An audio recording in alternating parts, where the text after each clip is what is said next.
Go.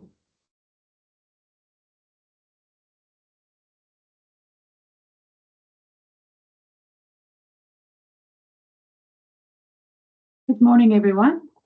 Let me just start my slide deck. And welcome to this morning's webinar. I am Annelies du Plessis, a Senior Impact Manager at IBioIC.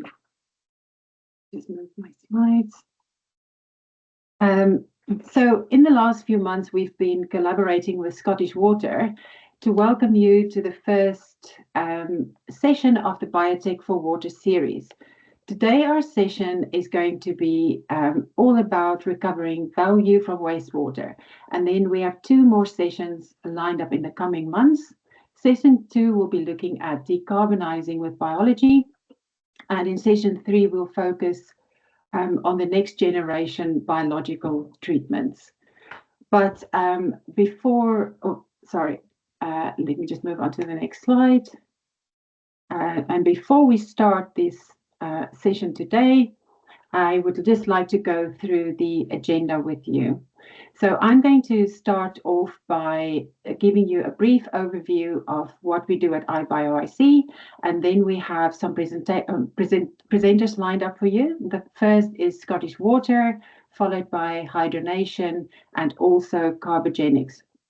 In terms of the Q&A, at the end we've decided to leave that until all the speakers are finished, and then you can use the Q&A box to post your questions. I just want to ask if you can wait before you post your questions until we open the Q&A session. So IBioIC is a networking and support organization. We were established in 2014, and we have a specific focus to accelerate the adoption of biotechnology across Scotland's economy or bioeconomy.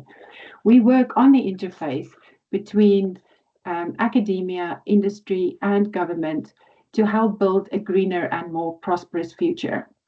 We're funded by the Scottish Funding Council, so it's government funding, and we are excited to support innovators along the journey to commercialize their new technologies.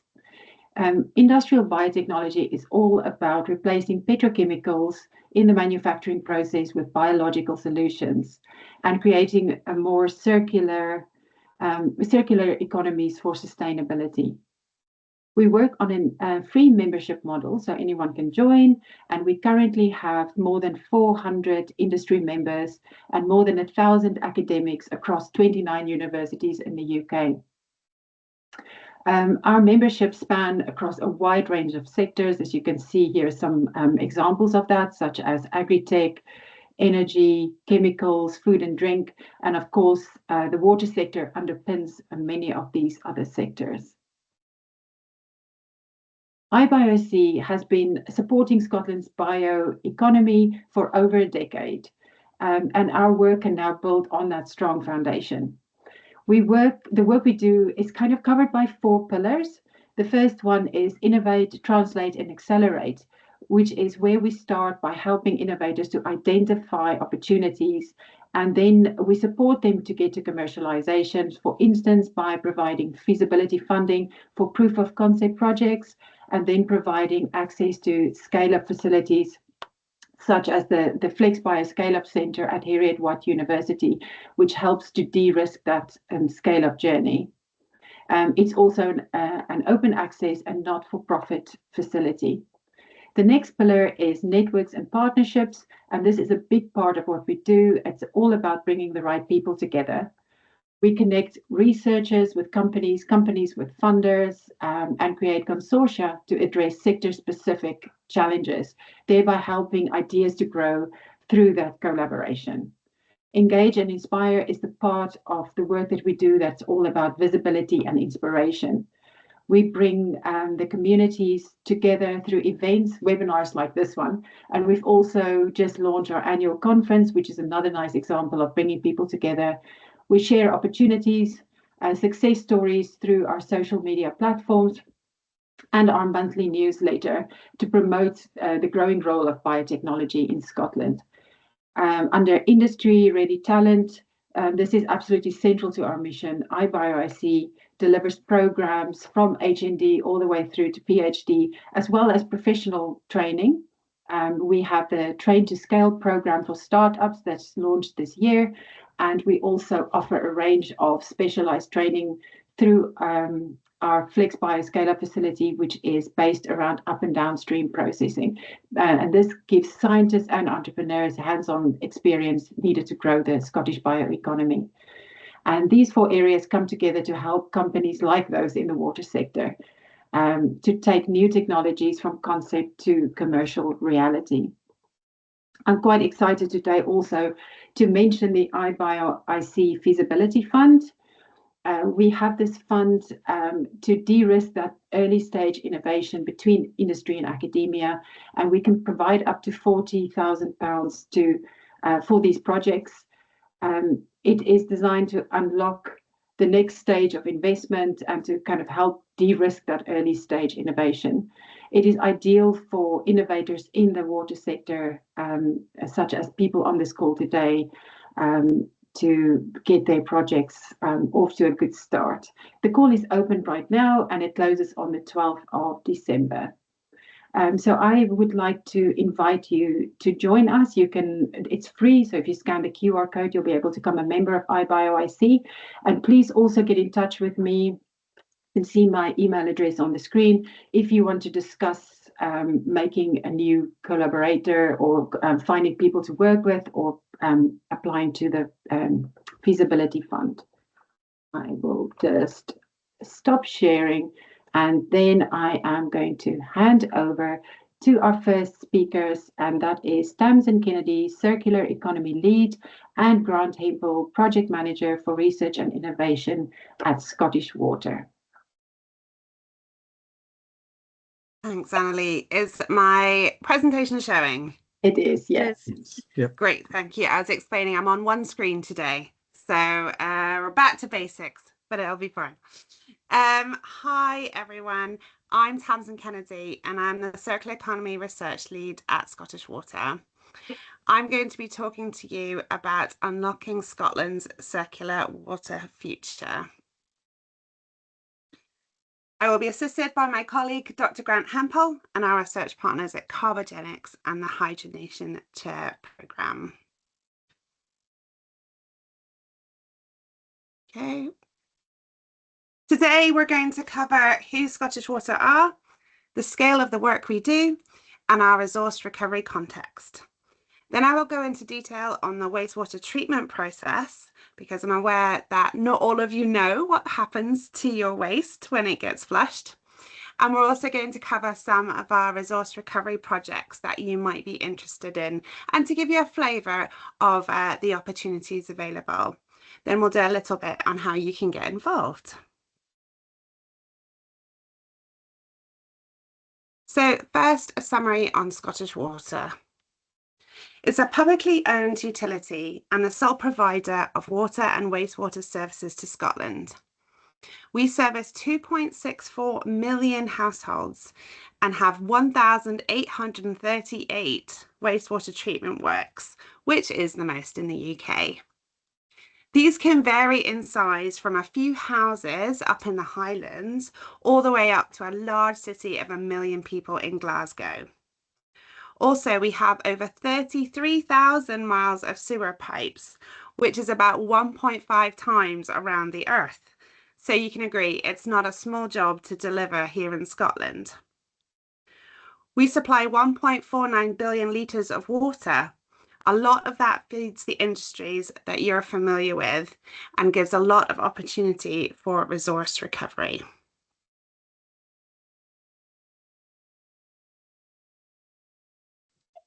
For the resource recovery context, Scottish Water has 3 ambitions around customer service, net zero emissions, and providing great value. All 3 of these are linked to sustainability. We have 10 strategic objectives, and one of these is embracing the circular economy. This was actually good forward thinking as we set it in 2020, and in 2024 we had the ascension of the Circular Economy Scotland Act and publication of its route maps. There is actually a new consultation on the Scottish Government's Circular Economy Strategy, which is out now and available for anyone if you wanted to contribute. Now, because Scottish Water are owned by the government, they set us objectives. 3 of these are directly related to exploring resource recovery. They seek to align with strategy and maximise the benefit for the people of Scotland. Finally, as a business, we want to enable resource recovery, not only for the revenue to benefit our assets, but to reduce waste and increase our treatment capability and mitigate growth. Taking out mass from the treatment process means we can increase our service, use less chemicals, and reduce process emissions. Okay, this is where it's going to get fun. Well, for me anyway. In case you don't know much about wastewater treatment, let's give you some technical information. Here is a simple explanation of a wastewater treatment system. Obviously, it doesn't look like this. You've seen it on maps, but these are the stages. There are 5 main stages: screening, primary treatment, secondary treatment, tertiary treatment, it's quite obvious, and bioresource management. Don't worry, I'm not going to try and turn you into experts today, but if you leave this being a bit more appreciative of the work that happens when you flush your toilet, it will be completely worth you coming along today. So in screening, we take out all the water from your bathrooms, kitchens, roofs, road drains, and industrial discharge, and screen out the large items. I mean, we've seen teddy bears, towels, anything that goes down your toilet system ends up at our treatment works. So we screen that out, as well as all the toilet paper, which Grant is going to go into, and any grit that comes off from the roads. So this is my reminder that only 3 things should go down the toilet: pee, poop, and toilet paper. Everything else, teddy bears included, should go into the bin. So that's the first stage. In primary treatment, we settle out the solid poop, mostly through gravity. Though, as you can imagine, the liquid is still pretty murky as there is a lot of suspended solids in there. In secondary treatment, we use the biological action of microbes to eat up the harmful organic material and chemicals and aggregate the solids so they can be removed further.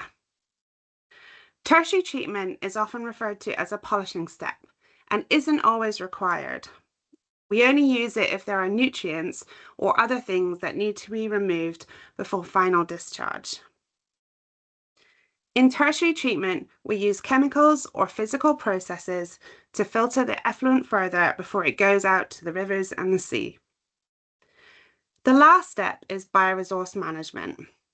So all those solids we have removed during the treatment need to be treated separately to be repurposed. This step is currently made up of removing water and adding chemicals to make bioresources safe to be recycled to land. Okay, and I have a little representation here just so you can kind of see what I'm talking about. So it starts with the one on the left. That is the liquid that comes from your sewer pipes. And then through treatment, we move across the picture. That water at the right end is safe to be discharged into our rivers and coasts. It certainly won't harm you, but the extra mixing with the environmental water helps it improve before we extract it further down the line for drinking water treatment. Now, I didn't put a picture of the bioresources that go to land separately here. I think we all know what that looks and smells like, so please imagine that yourself. Okay, so now we're up to speed on treatment. We're going to cover some of the biotech projects, but now you've got the context of where it sits in the big treatment process. So I'm going to hand over to my colleague Grant to start us off. Thank you, Tamsin. Good morning, everyone. Thanks for having me. I'm slightly under the weather, so I'm going to try to get through this without coughing. I promise it's not from celebrating Scotland qualifying last night for the World Cup. It was a genuine illness, so bear with me. Hopefully I don't have to cough. So to, I guess, bring to life what Tamsin has outlined during that process, I want to introduce you to cellulose and its potential for recovery. So if you think of that process that Tamsin showed there, there's the first stage and second stage. Cellulose recovery basically happens between the screening and primary treatment. So that and that 1 and 2 that the diagram that Tamsin showed. Cellulose ends up in the sewer water, mainly from used toilet paper, which Tamsin hinted to it. And toilet paper is typically produced from wood pulp fibres. And then when we flush the toilet paper, these fibres then obviously enter into the sewer system. They become part of suspended solids. That's the fun stuff Tamsin mentioned that kind of floats to the top of the sewage. When we think about toilet paper, it provides about 1/3 of the burden of waste to a sewage treatment plant. So it's quite significant in terms of what it actually does.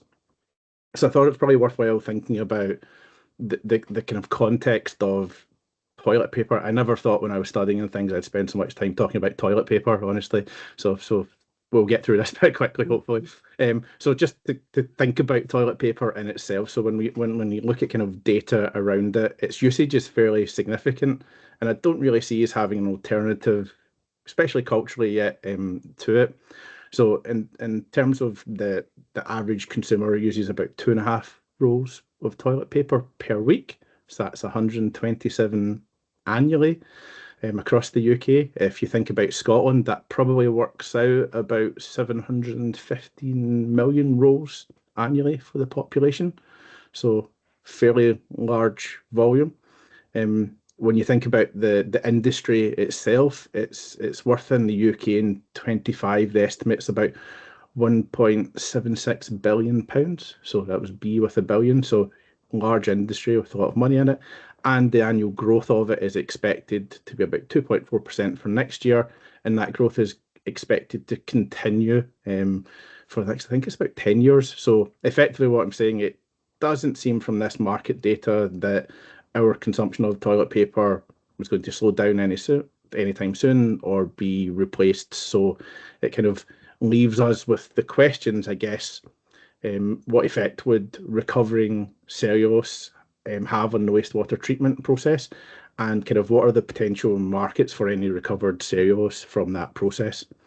So I think if we consider cellulose, there are probably several areas. So there's the technical, the economic, and I guess the environmental benefits to the treatment plant itself. So if we go with the kind of the potential for reduced operational costs first. So if we're removing cellulose early, potentially reduces the organic load in our biological treatment, and also potentially to cut down the kind of energy usage that we have for aeration. Also, as we kind of touched on slightly, cellulose is a major contributor to our volume of sludge. So if we're kind of removing, it reduces handling and also disposal costs of that. Then if we look at the process of wastewater treatment itself, so if you think about the assets we have, it could help prevent clogging and reduce wear on our assets, such as pumps and other downstream equipment, which would give us better hydraulic performance as well, making our assets last a little bit longer and help us maintain them much easier. There's also, from a process element, the enhanced nutrient removal, as if we've got lower suspended solids, we can maybe improve nitrification and our efficiency. And then lastly, if we think about the environment itself, so there is potential for lower greenhouse gas emissions. So as I mentioned, that reduced aeration and sludge digestion decrease could help. And also kind of slightly more topical just now around microplastics and PFAS. So cellulose recovery can kind of trap contaminants and help us kind of improve that final effluent quality. So I guess there's definite benefits to our treatment that we can do there instead of just kind of having a final product.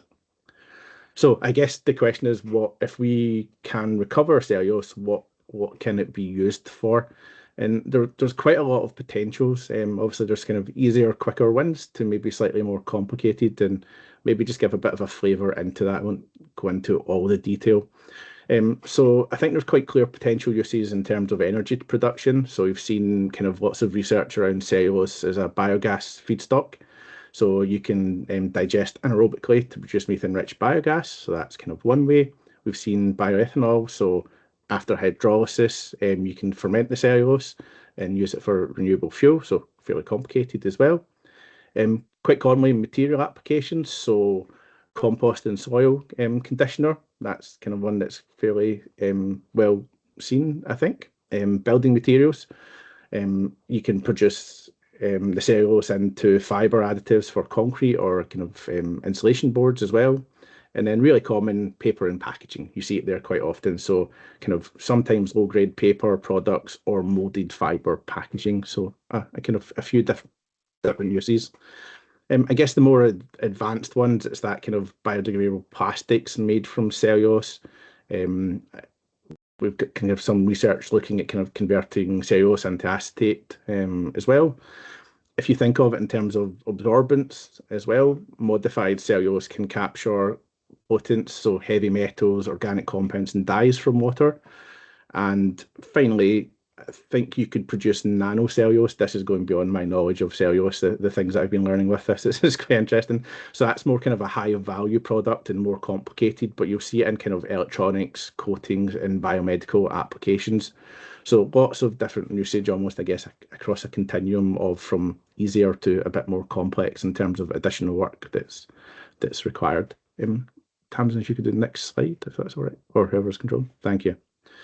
Okay, so we are going ahead with the cellulose trial. We're kind of scoping that out. That will begin next year.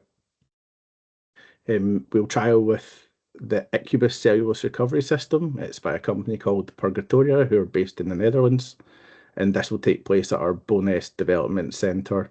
It's a wastewater development centre that allows us to kind of trial technology there.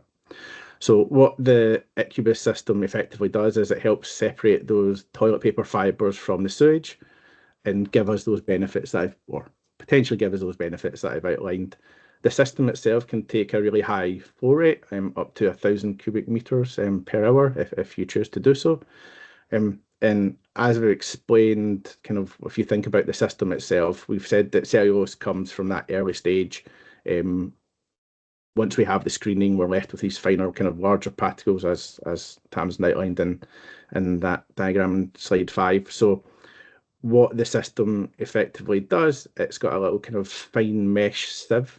And the way I like to think about it, and the founders of this kind of laugh at me for it, is if you imagine a cheese grater on its side, and it kind of it travels up and over. That's the easiest way that I can explain it to anyone for how it works. So you have this fine sieve. Basically, you can have further treatment where you kind of wash, sanitize, and dry the cellulose before you get to this crude, fluffy type pellet of cellulose that you had as well. So the sieve is at a kind of 15-degree angle, so it's inside that big metal container on its side. And it's got kind of large sieve holes, so it allows the system to remove those fibres from the sewage. So it's a bit unique in terms of its design, how it goes about it, and it's got brushes effectively that clean the sieve as well and help that kind of build up of it. So I think we're fair to say we're still developing exactly what this trial will do and how we evaluate the success of it. We're still to figure out exactly how much flow we want to take, exactly how it'll be set up, and then obviously the sampling to determine its success. But hopefully it gives you a bit of an insight into how we're trying to move forward in terms of looking at recovery and specifically cellulose recovery. So back to you, Tamsin. Thanks, Grant. So I'm now going to go over a couple of recovery from different parts of the treatment process. So production of drinking water is heavily dependent on chemical use, with the UK currently using hundreds of thousands of tons of coagulant to remove naturally occurring compounds and produce that lovely fresh water we love to drink. Wastewater also uses coagulants for enhanced treatment. Currently, both use fresh coagulant before disposing of it. And critically, both of these types of coagulant are often iron-based. So we have a project with Cranfield University and other water companies looking to recover and reuse these coagulants across the process. So we can look at the coagulant in sludge and reuse it. So iron reducing bacteria can transform the insoluble iron 3+ found in these bioresources to soluble iron 2+, which we can use. So here we're researching this mechanism so we can try and make the water to wastewater system more circular. Coagulant recovery could help reduce costs, minimize the vulnerabilities associated with sourcing of the coagulant, because all chemicals, we can have some issues in the future because we source them from all around the world, and also reduce the environmental footprint of the water industry.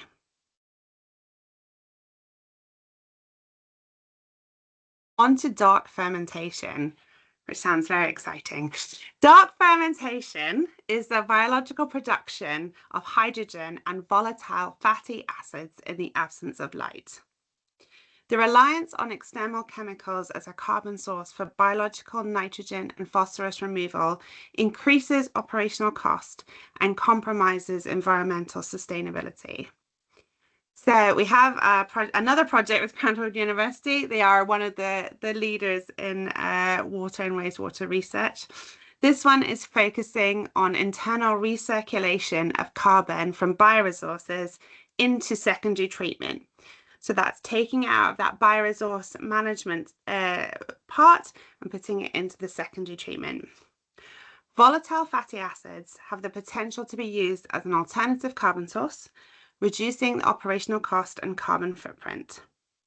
In the longer term, VFAs can be converted into fuels, bioplastics, animal feed, and biogas. So it's really working with the processes that we already have in place to enhance them and recover valuable resources. However, it is a complicated process, so we do need to consider temperature, acidity, and concentrations. However, we think it'll be worth it for this valuable feedstock. This is one of the examples of the biorefinery potential of wastewater treatment. Okay, I'm going to go back. Hopefully Grant is still with us for the last section. Yep, sorry, made it. I thought I was going there. Yeah, so hopefully this has been of some value to you. Well, firstly, if anything, maybe you learned a little bit about the wastewater treatment process. We spared you the gory details, I think, as much as possible, and perhaps the scale of Scottish Water's operations. That's always nice if we can gain a little bit of a appreciation as to thinking about us when you turn on that tap or when you flush away. So hopefully that's a win for us. Secondly, we've given you a little bit of an insight, obviously a very high level overview for the webinar of some of our recovery work around cellulose, biological coagulant, and dark fermentation. I do quite like saying dark fermentation, Tamsin. Just be aware, please note, these are just the examples we've used for this presentation. There's obviously other areas that we would be interested in exploring. We have looked at kind of microalgae as well in other areas, so I'm happy to hear from people. The joy of working in the research and innovation team, we are pretty open to that. In terms of contacting, I guess IBioIC is maybe the first port of call. They're the experts here, and you're probably more the expert in the area than I am, to see if there's any funding, to discuss any options. As I mentioned with the cellulose trial, we have our Scottish Water development centres, which are kind of plug-and-play off-grid places to test technology. So you can take samples as well from them if you're wanting to kind of run anything. So we're kind of happy to discuss any of that. We have a dedicated team that run the water one in Garthlick and the wastewater one in Bowness. And then finally, I know Roisin's going to present to you shortly, but we also have our Hydronation Chair Research and Innovation programme that's kind of worth checking out. Although it's coordinated and based at the University of Stirling, it is open to kind of any university to get involved. So don't be caught up on it saying Stirling University. It can be anyone. I think those are probably the three best ways. Thanks a lot, Grant. And just to say, I did book my ticket for the IBioIC conference in March. So I will be there. So please also feel free to come up and talk to us in person as well about any ideas you have. Thank you, Grant and Tamsin. Our next speaker is Roisin Dooley-Niels of the Hydronation, and she's a postdoc researcher. I'll hand over to you. You're on mute. Oh, there we go. Right. Sorry, I'm just trying to get the slides up there.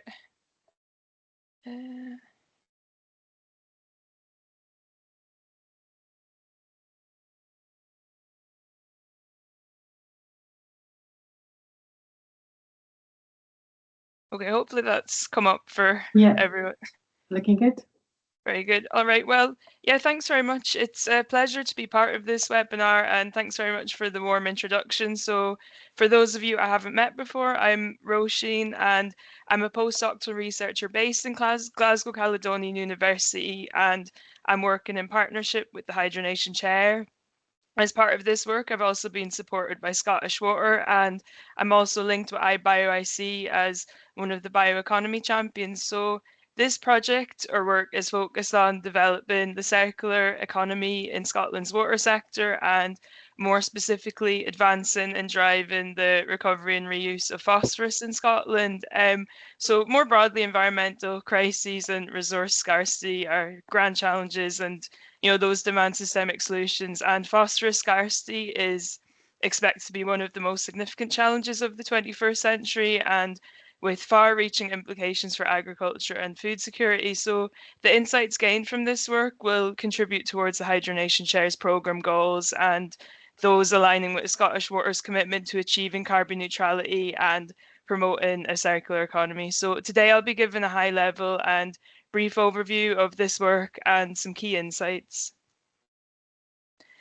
So what is the current situation? A bit of background about phosphorus for those of you who maybe aren't so familiar with it. So firstly, there's the environmental challenge. Phosphorus runoff is one of the main causes of eutrophication in our rivers and lochs. And when excessive phosphorus enters standing waters, it leads to algal blooms that damage ecosystems and impact human and animal health.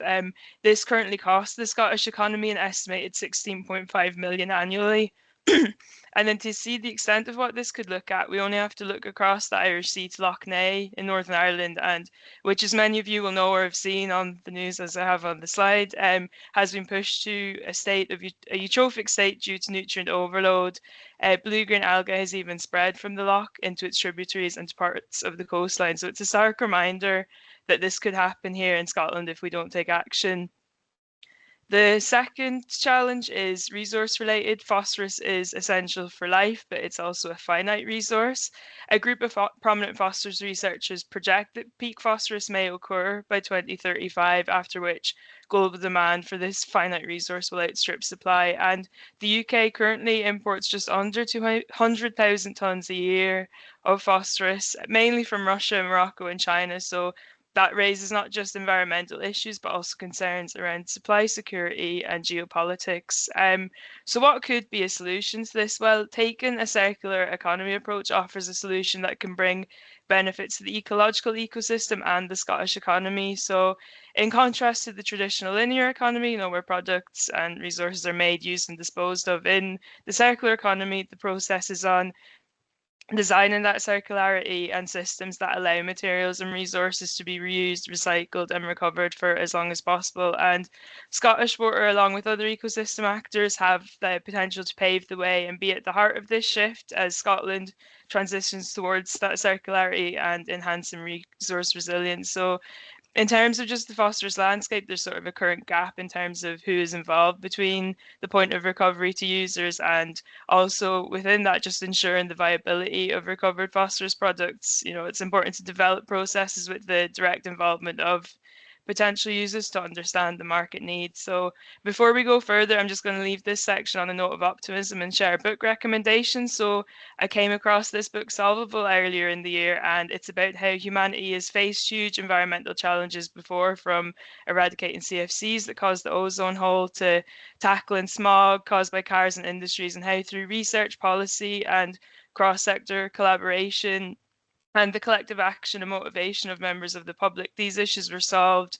So they weren't solved easily or overnight, but they were solved. And I think this message is so relevant here because the challenges we face around phosphorus, such as scarcity and water pollution, and also more broadly other resources, can seem complex and entrenched, but they have the potential to be solvable. So in order to investigate the phosphorus recovery and reuse landscape in Scotland, we implemented a 3-phase research approach. So firstly, literature, policy and secondary data was reviewed to understand the system dynamics and identify comparative practices from across Europe. And the secondary and data encompassed policy documents, legislation and research from Scotland and similar contexts to provide an understanding of the current state of phosphorus recovery within Scotland and also then those best practices within Europe. And then secondly, 36 semi-structured interviews were conducted with actors spanning 8 categories within this phosphorus recovery landscape. So that included the water utilities, water technology recovery companies, the government, potential end users such as agriculture and innovation support organisations. And then finally, then, a co-creation workshop brought together key stakeholders to collaboratively develop actionable insights and generate practical contributions to policy and implementation strategies. So all this collected data and information was analysed thematically to allow sort of an understanding of these patterns to be identified and analysed. So now on to hopefully some of the interesting bits, so the key insights from this. So in terms of insights from the point of recovery to getting products to end users, on the technical side, struvite, which is more widely recovered elsewhere or used elsewhere, isn't ideal for Scotland's soft water conditions. There's growing interest in alternatives such as ash, vivianite and algae-based recovery, which I think Grant mentioned earlier, but these sort of vary in scalability and readiness. And listed here are some of the recovery processes that I was shared regarding that have been trialled or are sort of used in Scotland. And through the document analysis and interviews, some potential end uses and markets were noted for example, industrial use with phosphoric acid or even in forestry, but sort of turning to future pathways and markets, agriculture emerged as the most immediate and feasible route to market. And then in terms of sort of like those gaps and enablers and measuring success, all those other things in terms of getting recovered phosphorus to the point of use, in this project it did uncover some barriers and bottlenecks that would need to be addressed in order to drive that circularity forward, both with phosphorus or other resources. So there's governance and regulatory gaps. People repeatedly mentioned about the lack of clarity around end of waste and the need for stronger top-down guidance or mandates to build confidence and consistency across the system. Also fragmentation and silos. There's a sense that the different parts of the system are not quite collaborating effectively yet. And then also perception. There's still a bit of what some people would call an ick factor, but more so that sort of sense of uncertainty among consumers about using recovered materials. So there was mixed thoughts on whether, labeling something as green or sustainable would help or make people more sort of curious or cautious. And then the next theme looks at what's already working, so the enablers and where there's opportunities to build on that further. So overall, the circular economy potential was widely recognised, and the sort of key drivers that were mentioned were around resource scarcity and security and the rising import costs of phosphorus and the environmental considerations. Many again said about mandates for recovery and reuse or policy incentives would be essential to move things forward and build confidence in investing further. And at the grassroots level, if pursuing agriculture, then farmers, agronomists and consultants play a crucial role. Adoption was said to spread organically through peer learning, storytelling and trusted advice. So engagement from the bottom up is also key, along with sort of driving from the top down. And then there's finally, in the previous section, which was mentioned as well, a sort of need for a broker or an aggregator model and sort of for better knowledge transfer and education to connect different parts of the system. And then the last theme focused on measurement and the need for sort of clear indicators of progress. So people highlighted the need to sort of define those outputs, such as tons of phosphorus recovered or reused, and also the outcomes, for example, a reduction in virgin phosphate imports. And some of the more systemic indicators, such as carbon savings, closing the loop, and reduced leakage, are just as important to capture in the longer term and may have potential to be folded into existing measures or metrics. So to sum up, this research is really just another piece in the puzzle to move towards a sustainable phosphorus ecosystem or resource circularity in Scotland, and keeping that momentum turning and building and continuing to build on important work in progress that has come before this work. Considering the situation in the Scottish context and beyond, such as climate change and finite resources, and the Sustainable Development Goals, and even the recent Circular Economy Act and strategies in Scotland, moving away from linearity is crucial. So I believe this quote by Peter Drucker really captures the essence of the work in resource recovery in Scotland. Scotland has the potential to pave the way and be at the heart of this shift. So a circular economy approach to phosphorus recovery offers a solution that can benefit the ecological ecosystem and the Scottish economy. And that is surely something we could all welcome. So in terms of next steps, we'll have a policy brief and a journal output coming out in due course. That will further discuss in detail the landscape and ecosystem dynamics and recommendations to drive phosphorus recovery forward based on this research. And it's been a pleasure to share some insights from this work. And if you're interested in hearing more about these or have any questions or thoughts, you can get in touch with myself or the Hydronation Chair. So thanks very much again for your time and attention. Thank you, Roisin. I'm now going to present the next speakers is Loic de Carvalho, Head of Research and Development, and Carolina Marca, Biotechnologist and Lab Manager at Carbogenics. Yeah, thanks very much. I'm trying to share my screen. Okay. Please.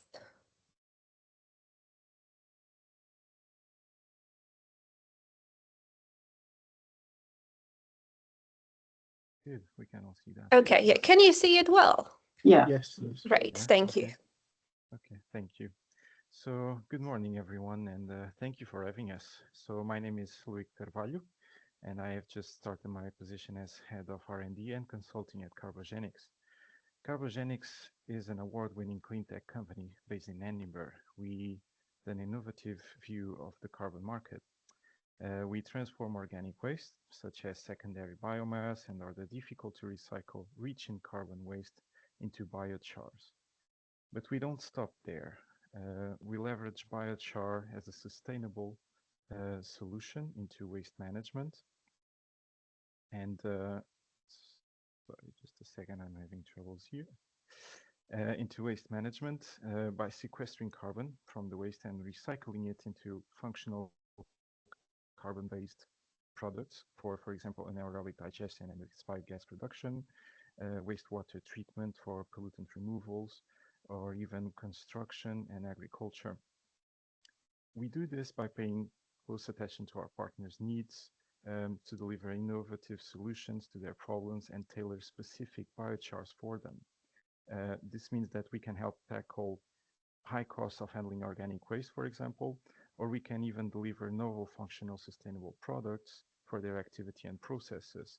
But sometimes we can even manage to do both at the same time and recycle their waste into the new product that they will integrate in their operations. So this way we try to deliver the true meaning of zero waste and the circular economy. And this is why we are very excited about our collaboration with Scottish Water, as we believe we can bring solutions to the wastewater treatment sector, and therefore see this partnership as a great opportunity to test and design our products accordingly and successfully with their help and participation into our product development pipeline. My colleague Carolina will now continue and give you an overview of a recent project we developed with Scottish Water. Yeah, thanks so much. Thanks so much for the introduction, Loic. Yeah, and I'm Carolina Marca. I'm a lab manager at Carbogenics. I've been working with Carbogenics for the past 6 years. It's been a long time, and we had a few projects, really exciting projects with Scottish Water, but we'll only focus on one today, the recent one, as we don't have too much time. So just to give you a bit of context, Scotland is aiming for a net zero circular economy, but water infrastructure is inherently risk averse, slow moving, and highly regulated. And because of that, Scottish Water must maintain high service standards and compliance, while simultaneously decarbonizing and finding sustainable resource loops. And we think as Carbogenics that we identified a huge gap between lab bench innovation and a full-scale operational solution that we hope Scottish Water could rely on. So in terms of our journey from pilot to scale, this is the practical story of innovation adoption and how we moved from idea to implementation with our utility partner. So the phase one was the validation. So what we did, we tested our patented carbon product called Filachar that is made from screening waste.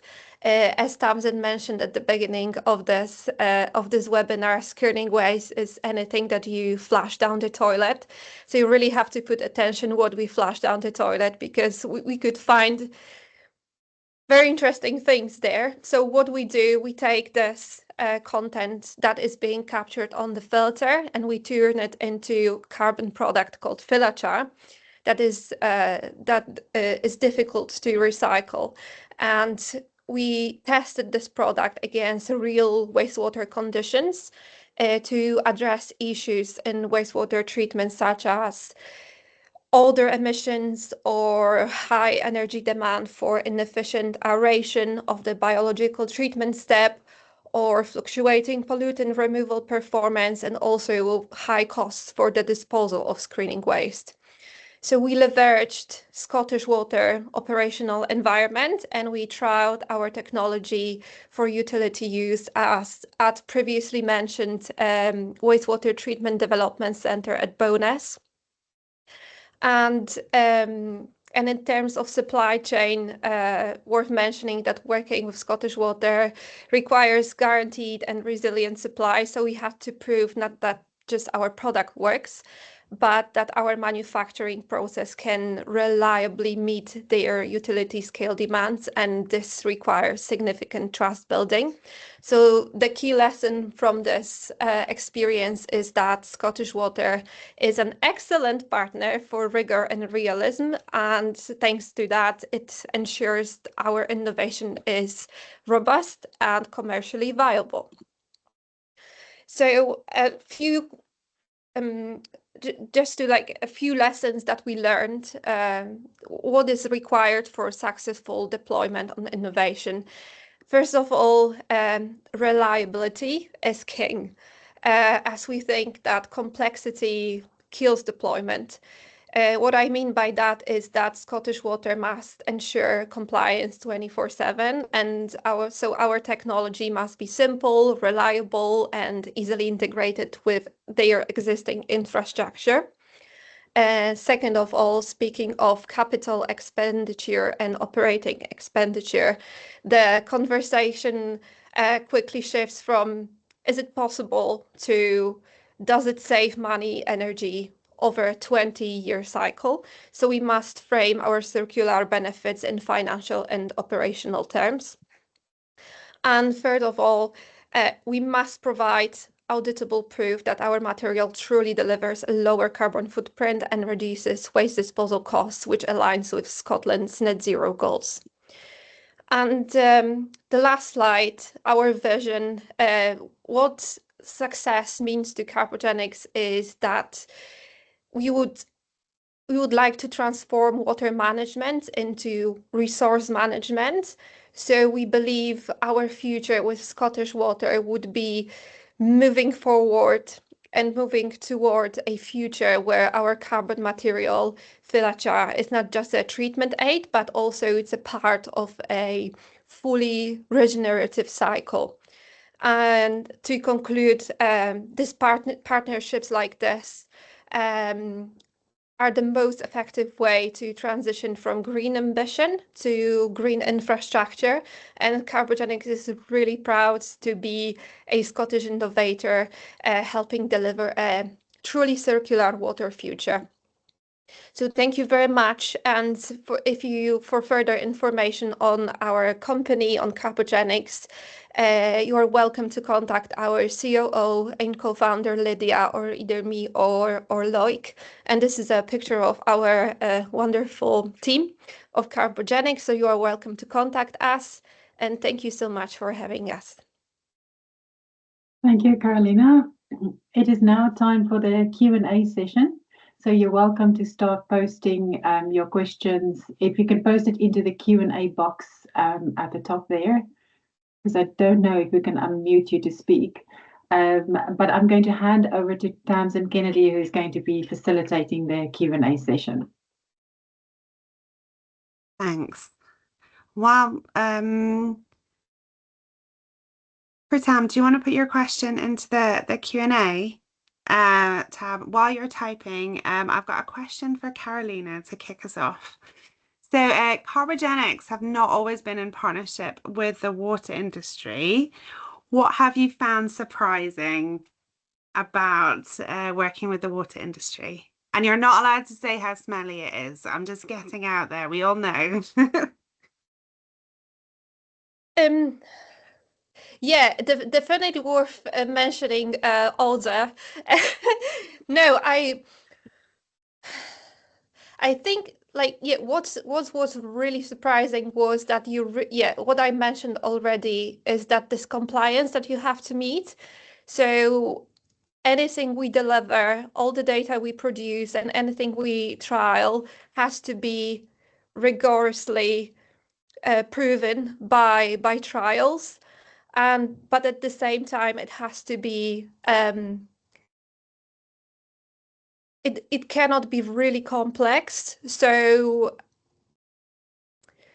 yeah, you have to spend some time planning accordingly and making sure that we meet all the requirements, and at the same time that we are introducing innovation into the wastewater treatment world. But yeah, to be honest, all the surprises that we have were very positive. The only negative was dealing with the material of screening waste, as it may just sound easy that this is anything that is being trapped on the filter on this wastewater treatment plant. However, handling this material after dewatering is very unpleasant. So maybe this was something that was surprising, as we've been hearing about this, learning about this, but we could touch it, we could smell it, and eventually we could process this material for a good carbon product. Thanks, Carolina. And we do appreciate you dealing with our material. We thank you, and we thank you for your support as well. I've got a question here for Grant, because I think it's related to the research we're doing. Hamish is asking about dealing with microplastics and heavy metals when applying sewage waste to land. Are there any plans to address this? Okay, yeah. Thank you. Sorry. Perfect time. Yeah, I think that is a kind of a fair question to ask around that. I think that's one of the things that we've said from cellulose is possible, is that if we could recover, we could help kind of reduce and avoid that waste to land. I think the hard bit that we have is that if we're recovering something, it's what do we do with that recovered thing? We're kind of water service provider effectively. So we're not always then in the space to kind of develop commercially or do something further. So that's where this kind of engagement or collaboration with others becomes crucial to help us solve that part of the problem effectively. Thanks, Grant. There's no question for you, but just so you're not talking all the time with your voice. Thanks, yeah. That's okay. Roisin, what do you think is the biggest barrier to phosphorus recovery in Scotland, if you had to pick one thing? Yeah, I think, as I was sort of saying there, it's at the moment maybe that kind of like the lack of like I guess collaboration sort of broadly across the landscape, or then the current fragmentation? I think there's a lot of really good work going on, for example, with Scottish Water and academic partners in terms of resource recovery, but I think then sort of further along, I guess, the value chain, for lack of a better word, then there's just that kind of need to, further collaborate, I guess. But good question. Thanks. I am going to get to your question, Derek, in a second. There's come in a question from Steve. Dark fermentation, is this using primary or secondary sludge or both? So this is using both. So dark fermentation actually happens in a separate, excitingly named dark fermenter. So the sludge is put through a dark fermenter, and then from that you take compounds onto secondary treatment. So it is using both primary and secondary, but actually in practice it's very hard for us to separate the primary sludge out. The way our works are set up, primary sludge gets added to secondary sludge, so it's all in together. Grant, what are the current opportunities for utilization of cellulose in the Netherlands? Yeah, I think from what we've seen so far, it is that construction material, so asphalt, biocomposites, mortar, that type of thing. I think the bit for our trial, and it kind of leads into there's another question there, Tamsin, just to kind of cover both. Go for it. I think what we were trying to do is, this is the first time we'll have attempted to recover cellulose. So there's all these benefits that we think potentially can happen, depending on scale and potential uses. But I think what really determines what we can do is if we start getting the cellulose and determining basically the quality of product that we have, and then if there are requirements for various uses, it's then what might be needed to be done to that recovered product that we have might then influence what can happen to it. So I think that's why kind of trying to be a bit transparent here with this is that I don't know, and that's why we're doing this research to try to answer that or pick a little bit of that question. Mm-hmm. Great. And Evans are asking, what are the volumes we're looking to produce with cellulose? And I think what Grant said, in the first instance, these are research volumes. So we're only going to be producing enough so we can test the viability for further use, test the safety, see how the system works. We want to do it. Our treatment works is attached to a live treatment works in Bowness. So we can't take it offline and just suddenly run thousands of liters of water every second through it. We have to be conscious that we are affecting people's utilities. So we start small, produce research volumes, and then if that goes well and we find good outlets, then our plan is to go for a larger install, isn't it, Grant? Yeah, I think that's fair. It really depends on the flow. If we have 100% flow, then you would have potentially much greater volumes. If we restrict to kind of 10%, but obviously we've got to be really mindful, as Tamsin said, of that population that utilise that. So we can't just crank up to 100 and shut rise and hope for the best. Yeah. Thanks. I'm just answering half the cellulose questions for you, Grant, so you can take a little break. That's fine. Jocelyn asks, if you remove the cellulose, what's the value to farmers of the biosolids? So as far as I'm aware, the cellulose is kind of the hard fibrous, undigestible stuff, which is why it goes through our treatment process. So the cellulose comes in with the toilet paper, goes all the way through primary, secondary, and ends up in the bioresources because it's not biodegraded by our bacteria.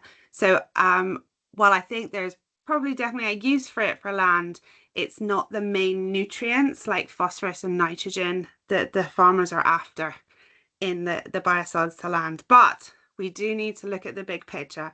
If we start taking anything out, cellulose, BFAs, whatever it is, we need to think about the knock-on effect to bioresource management. So that's part of the picture.